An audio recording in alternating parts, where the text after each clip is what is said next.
ஒரு மேலான ஜெப விண்ணப்பத்தை தாவீது இங்கே நமக்கு சொல்லுகிறார். நான் என் ஜெபத்திலே ஒன்றைத்தான் கேட்கிறேன், அதையே அடையும்படிக்கு நாடுகிறேன். ஏதோ ஒரு தடவை கேட்டுட்டு விடுறதில்ல, அதை முழுவதுமா பெற்றுக்கொள்வதற்கு அதையே நான் நாடுகிறேன். என்ன நாடுகிறார்?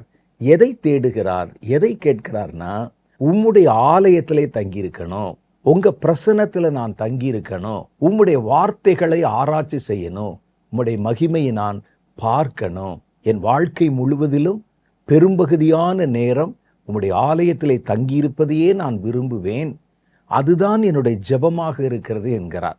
எவ்வளோ ஒரு ஆரோக்கியமான ஜெபம் பாருங்க. இன்னைக்கு நம்ம சின்ன சின்ன காரியத்துக்கெல்லாம் ஜெபம் பண்ணுகிறோம். எது முக்கியமான மூல காரியமோ நாம் அதற்காக ஜெபித்தால், அதை நாடினால், இவைகளெல்லாம் நமக்கு கேட்காமலே கொடுக்கப்படும் என்பதுதான் கர்த்தருடைய வேதம் நமக்கு கற்றுத்தருகிற ஒரு பாடம்.